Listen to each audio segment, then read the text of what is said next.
Part 1. You will hear a woman and a man talking about their work at a library. First, you have some time to look at questions 1 to 5.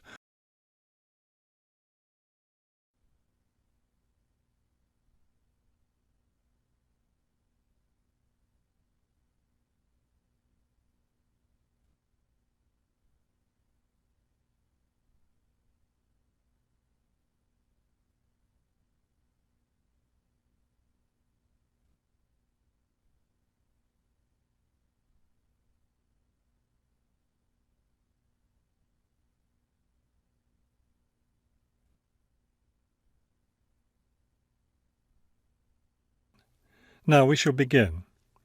You should answer the questions as you listen, because you will not hear the recording a second time.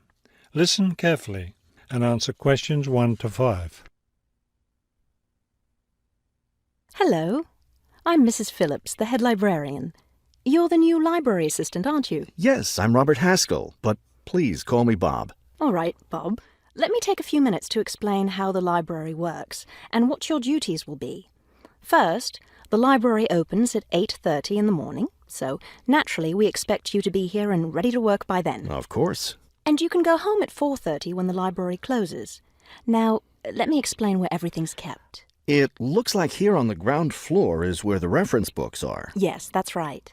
Up on the second floor is where the adult collection is, both fiction and non-fiction. And the children's books are there too, aren't they? I thought I saw them in the room by the stairway. No, those are magazines and newspapers for adults. Children's books are up one more flight on the third floor. We'll take a look at them later. Let me show you how we organize our work. Do you see that brown book cart over there? The one by the door? Yes, that one. Those books have been checked in and need to go back on the shelves. Okay, so the brown book cart has books to reshelve. What about this black cart by the desk? Those books have torn pages or damaged covers. They're all books that need to be repaired. Okay, I know how to do a lot of that. I'm pretty good at mending torn pages and covers. That's great, because we really need help with that. And that white cart in the corner, what are those books for? Those are old books that we've taken off the shelves to make room for new ones. We sell them as used books to raise money for the library. So they're all ready to sell? Yes, that's right. So now you know what to do with the books in the carts. Let's talk about our activities schedule. Before you hear the rest of the conversation, you have some time to look at questions 6 to 10.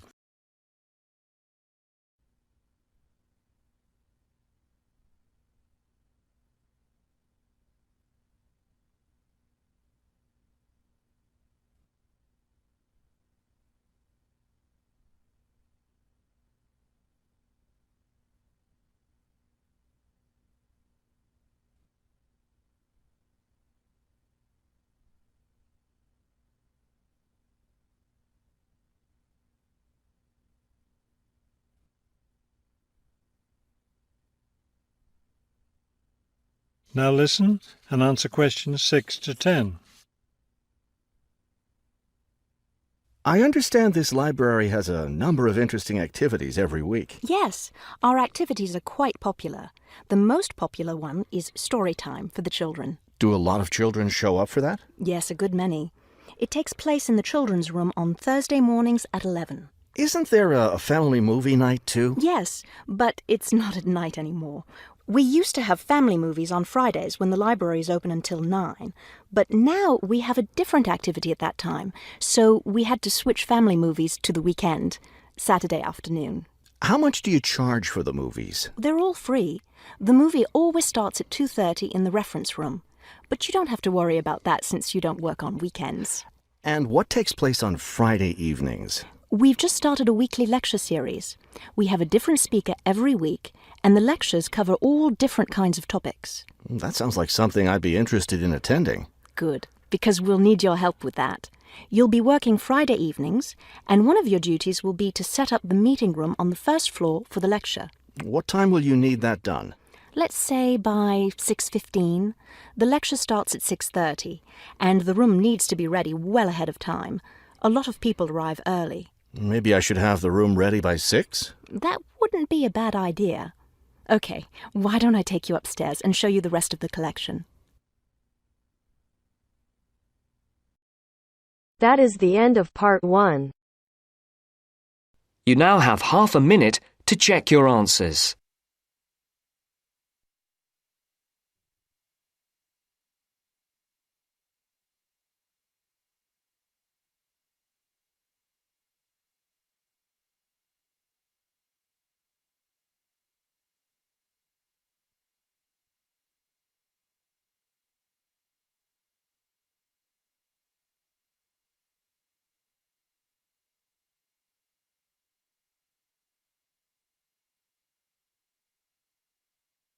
Now turns to part 2. Part 2. You'll hear 3 university students talking about a presentation which one of them has to give. First, you have some time to look at questions 21 to 24.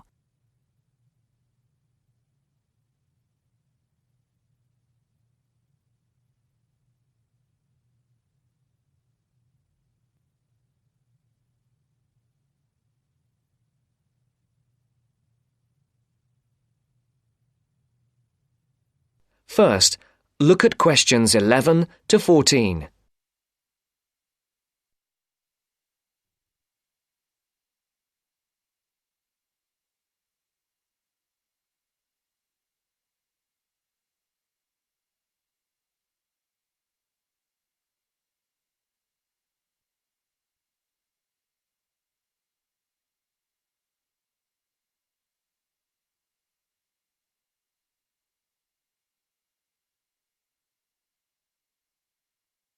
Listen carefully. Hi, Joe. Hi, Isabel. Hi, Paul. Oh, hi, Paul. I've heard you've been stressing out about your presentation on art. I am. Are you still going to talk about the different types of art? Yes. Well, I was planning to, but there's so much stuff on the subject that I'm finding it difficult to put it all into one short presentation. Huh. I usually have the opposite problem. There's nothing worse than going blank, forgetting your words in front of a group of people. Well, the problem is that I don't know how to organize what I want to say in the presentation. Well, you know everything there is to know about the subject. It's just a question of selecting what you want to talk about. Well, there's a lot to discuss about the different periods in art. That's a good way to start. Then you can bring in how specific types of art were popular in each period. Yes, like how sculpture was popular in the classical period and paintings were popular in the Renaissance period. And how now a wide variety of media are used to create modern art. As long as you keep it concise, because it's a large area, there's so many periods and movements in art, and you don't want to just list them one by one. I agree. An explanation of the movements and periods in art wouldn't be too long. You're right. I need to just pick out some key points. Just mention the periods quickly so that I can move on to the real topic of the presentation. Yes, the variety of art, like sculpture, paintings, installations. I have an idea. Why don't you prepare a timeline to show to the class? That would be a nice visual, and it would focus your ideas so you don't get too sidetracked. Great idea. It would certainly cut down on time. Right then. Where are we? You'll begin with a very short introduction to the historical periods of art. Then, you'll talk about popular types of art within these periods. That's sorted. Maybe you could also mention some key works of art in each period, like the Venus de Milo statue or the Scream by Edvard Munch, and give some interesting facts on them. That's not a bad idea, because it does give people a frame of reference when I talk about specific kinds of art. After giving a historical context, I should really talk about different forms of art, shouldn't I? Yes, you should. After that, you can conclude with a question on what is considered to be art. Now, that would be really interesting. Yes, comparing the traditional views of art with modern views. Exactly. I think I'll have a collection of pictures, including famous pieces of art from classic to modern, project it on the wall, like the Mona Lisa and some pop art, and ask people whether they think it's art or not. Before the broadcast continues, look at questions 15 to 20.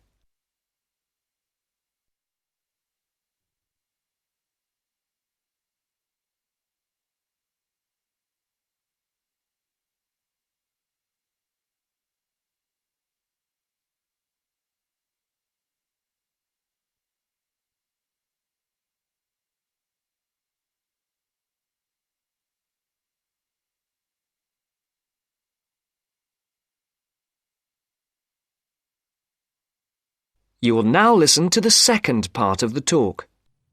Showing some famous works and asking people what art is would certainly lead to discussion in the room.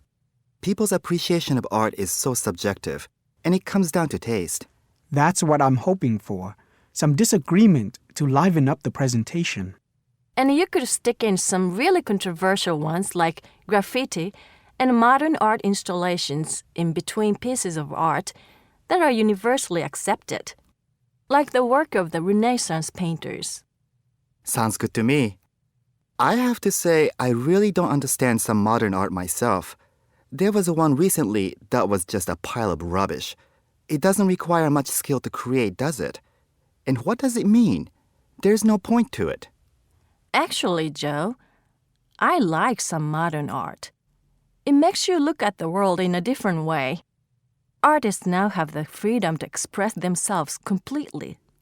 Yes, but there is an idea now that anything can be art. I've heard of paintings being sold for large sums of money, which have been done by small children and animals. Now that's ridiculous. Oh, you could find one of those paintings and put it in your presentation, couldn't you, Paul? That would really be interesting. Well, Paul, what do you think? I like it. Just thinking. I'll need to do some more research to find pictures for the slideshow. Yes, we can help you, can't we, Joe? Of course. If you go to the fine art section of the library, I'm sure you'll find everything you need. Just ask the staff and they'll give you access to a slide bank of hundreds of famous works of art. And if you still can't find what you're looking for, use the library computers to go online. There are lots of images on the internet. Of course, you'll need to use a search engine like Google, but it's dead easy. Thanks, guys. I'm feeling much clearer about the project. Your ideas have been really useful. I think I should end with a quote of some kind by a famous artist. What do you think? That's a good idea. Now let's go to the library and see what they have. That is the end of part 2. You now have half a minute to check your answers.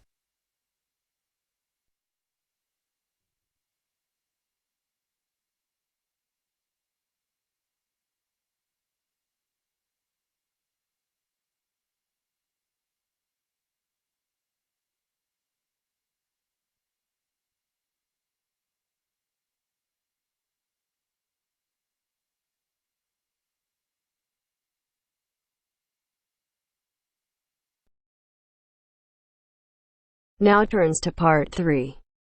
Part 3. You will hear a reporter talking on the radio about old racing cars. First, you have some time to look at questions 21 to 26.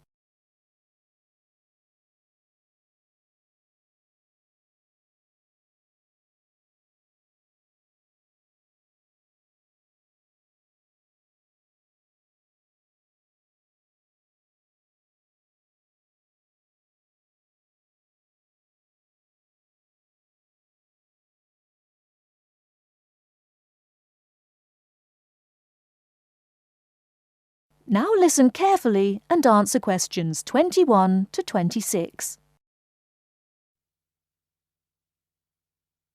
The Goodwood Museum is currently celebrating some of the most extravagant types of car design in its Festival of Speed. Here's our reporter, Vincent Freed, who's on site to tell us about some of the cars on display. Well, here I am, standing in front of one of the most prestigious cars ever built, the Duesenberg. A fantastically expensive, luxurious car built in the early part of the 20th century and bearing all the glamorous qualities of the Jazz Age. How many were there? Well, only 473 Duesenberg J-types were ever built, and the model here is one of the rarest. Each had a short 125-inch chassis or framework, and the body was always in the form of an open two-seater. The technology behind the car's 6.9-litre engine was extraordinary. It featured capsules of mercury in the engines to absorb vibration and provide an incredibly smooth ride. In fact, these cars offered unparalleled performance. In an age when 160 kilometers per hour was considered very fast, the Duesenberg promised a top speed of 180 kilometers per hour and could do 140 kilometers per hour in second gear.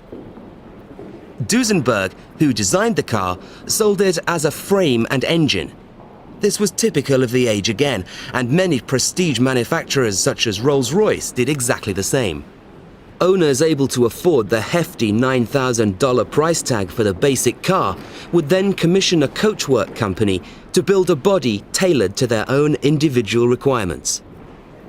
The Duesenberg's great attraction for the driver was its instrument panel, which offered all the usual features but also several others, including a stopwatch. It was the Duesenberg's technology that lay behind its success as a racing car, and they dominated the American racing scene in the 1920s, winning the Indianapolis Grand Prix in 1924, 25, and 27. Before you hear the rest of the talk, you have some time to look at questions 27 to 30.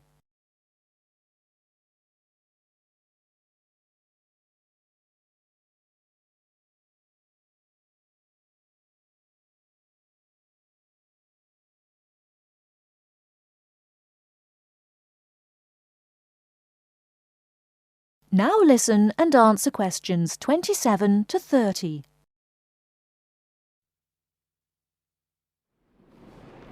On to another celebrity, the 1922 Leia Helica. Only 30 of these French propeller cars were built, and the model here at Goodwood, which was the fourth to be made, is thought to be the only surviving example still capable of running.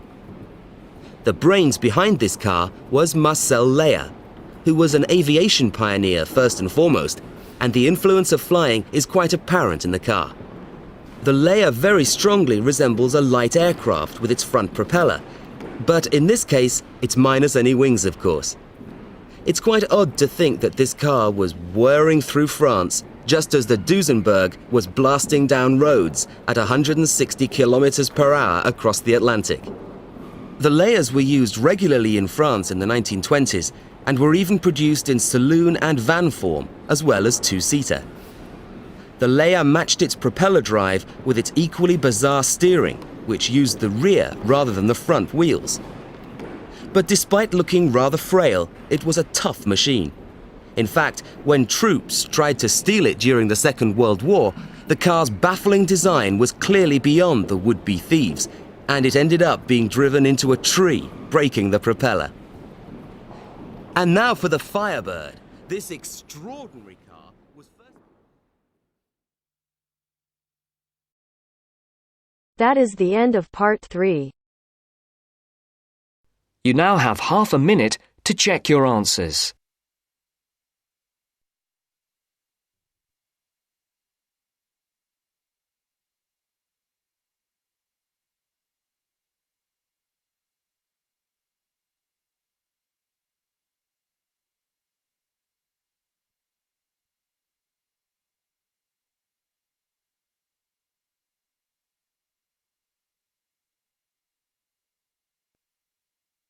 Now turns to part 4. Part 4. You'll hear a man giving a lecture on nuclear fusion. First, you have some time to look at questions 31 to 33.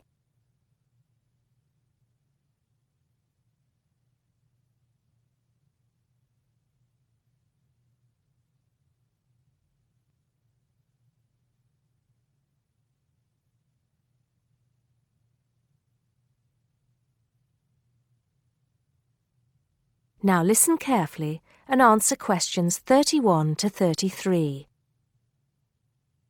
I'd like to start by thanking so many of you for attending this, my first public lecture at this magnificent university. I'm going to be talking to you today about nuclear fusion. Before I proceed further, I would like to apologize on behalf of some of our newspapers for the sensationalist and hopelessly inaccurate articles that have been published on the subject over the years. I must confess that my own interest in the subject was actually stimulated by an article published more than 50 years ago in a popular Sunday tabloid with the impressive title, Power from the Sea. Today, most people would probably interpret such a title as an introduction to a discussion on the latest developments in renewable energy sources, such as wave technology or generating electricity from tidal flows. But back then, little, if any, progress had been made in these fields since the invention of the water wheel. As I recall, following coverage of the opening of the world's first commercial nuclear power station, more than 50 years ago now, at Calder Hall in 1956, the article promised that we would have limitless, almost free electricity within 10 years. It claimed that we could do this using an isotope of water, deuterium, from the sea. This would be used in reactors to combine simple molecules of hydrogen to form helium, releasing energy in the process. Of course, this is different from the process of nuclear fission, which today's nuclear reactors use. I wouldn't like to say that the article I read as a boy was totally inaccurate. It's true that the concept of producing energy from nuclear fusion, essentially reproducing the reactions by which our sun and other stars produce energy, depends on fusing atoms of hydrogen, but the timescale suggested was hopelessly wrong. To this day, despite some very embarrassing false claims from scientists who should have known better, we have not been able to produce energy from nuclear fusion in a controllable way. Let me make clear what I mean by this statement, before some journalist in the audience gets hold of the wrong end of the stick. Yes, we have been able to fuse hydrogen atoms to produce helium and a release of energy, but the balance account has always been negative. We've always had to put more energy into the reaction than we've ever succeeded in getting out. We know the theory works, but we still do not know if we can get fusion to work for us and solve the problem of our energy needs. Before you hear the rest of the talk, you have some time to look at questions 34 to 40.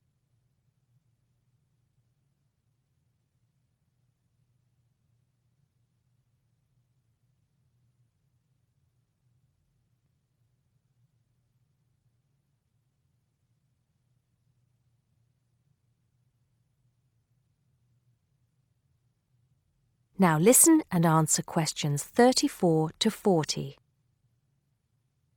Here, I will briefly explain these problems before going on to give you a summary of the innovative ways being tested to overcome them. First of all, we have to try to understand the incredible physical conditions that exist inside a natural nuclear fusion reactor, such as the sun. To start with, we have to create temperatures never experienced on our planet. Indeed, if we had experienced the temperatures required, then our planet would never have formed. We have to generate temperatures of at least 100 million degrees Celsius in a carefully controlled environment before we can even hope to produce a fusion reaction. The problems are immense, but it can be done. Many of you will know that you can put your hand into a very hot oven and not get burnt, provided you do not touch any of the surfaces. I won't go into the reasons for this phenomenon here, but we are applying roughly the same principles in designs for fusion reactors. I think I can promise you that the heat will be confined to a very small area. The other major problem we have to find a solution to is pressure. The pressures in a massive body like the sun are vast, And this is what brings the hydrogen atoms into such close proximity to one another that they fuse into helium. We may not have to achieve the same pressures in a fusion reactor, but even so, it is a huge technological problem. What, then, makes me hopeful about the future of energy from nuclear fusion? Perhaps surprisingly, it is developments in laser technology. We can now use lasers to control the nuclear fuel pellets so that they remain suspended inside the reactor without touching the sides. Remember that these pellets are quite small, and because they contain atoms of deuterium and tritium, the two isotopic forms of hydrogen that can be used in these reactions, they are quite light. The lasers will also compress the fuel pellet to raise the pressure to that required to initiate the fusion reaction.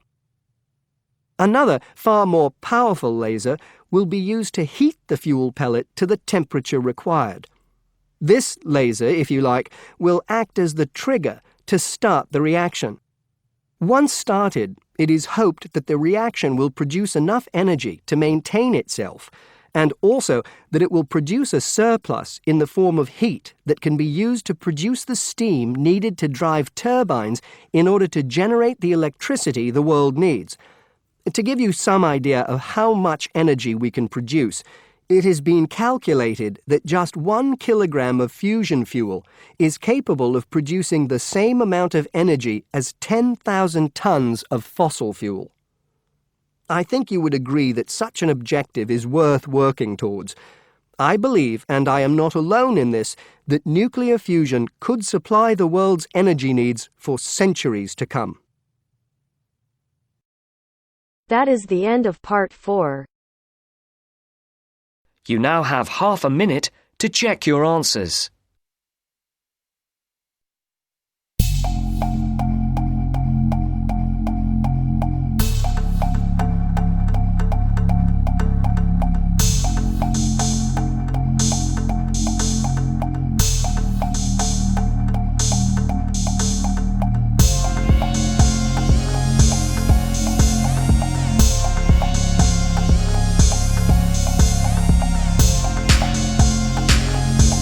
First, this is our question for today, and the question says the chart below show the percentage of time working adults spent on different activities in a particular country in 1958 and 2008, and summarize the information by selecting and reporting the main features and make comparisons where relevant. So we are given that the working adults, the employed people, are spending their time on different activities in these 2 years, 1958 and 2008. So let's have a look that almost 33% were spending their time on working in 1958, which increased to 42%, and relaxing at home also increased from 8% to 13%. Next, sleeping also increased from 25% to 32%, and traveling to work was least preferred. No, not least preferred. It was least preferred in 2008. They spent 8% of their time to travel to work, and in 1958 it was least preferred. Okay, it was least time was spent on traveling to work. Okay, but in 2008 least time was spent while enjoying with their friends and families, which was 19% in 1958, and we can see the difference between other interests and playing sports was negligible, almost negligible, from 6% to 8% it increased. So let's have a look how we will answer this. So this is our introduction. The rendered pie charts depict the proportion of time spent by employed adults on the different activities in the year 1958 and 2008. Overall, it is conspicuous from the graph that most of the time was spent on work in both the years, while the least time was spent to go to work and enjoying with friends and families in 1958 and 2008 respectively. That means in both the year, the most of the time was spent on while working, and in 1958 the less time was spent to go to work, and in 2008 it was enjoying with families and friends. Now, explicitly, almost 1/3 of the day was spent on working in 1958. 1/3 means 30%, so we are saying almost. Okay, so it is 33%. That's why we are saying almost. In 1958, 1/3 means 33%. So there is no need to write almost because it is actually 33%. Okay, so explicitly almost we can write because 1/3 is 1/3 means 100 by 3. So this is 33.33. That's why we are writing explicitly almost. If you want to write, you can. If you don't want to write, you can skip that also. Almost 1/3 of the day was spent on work in 1958, which increased gradually by 9%. Means from 33% to 42%. So it increased gradually by 9%. In 2008, marginally less time, 32% was spent on sleeping. Means a little bit less time from working in 1958 was spent on sleeping. But in 2008, the ratio decreased to a quarter. Means it reached to 25%. We can see that for sleeping it was 32%, means marginally less than working. But in 2008, what happened? It reached to a quarter, means 25%. Now, the percentage of time spent for relaxing at home soared from 8% to 13%. Soared means increased from 8% to 13% in the given years. Okay. Now, only 2% of the time was spent for traveling to work, which surged lightly by 6%, which increased a little bit. Okay, it increased just by 4%, and it increased lightly. 6% increases there, so that will be 8%. Okay, so it increased. Yeah, it was only 2% and it became 8%. So there was a little increase. In 1958, 19% of the time was spent with family and friends, which plunged dramatically to 6%. That means from 90 to 6 it reached in 2008. So it's a dramatical plunge means decrease. Lastly, for other interests or playing games, 6% and 8% of time was spent in 1958 and 2008 simultaneously. That means there is a little difference. That means from 6 to only 2% increase can be seen in other interest or playing sports. So this was for today. If you liked the video, do hit the like button and subscribe to our channel. I'll meet you in the next video. Till then, bye bye and take care.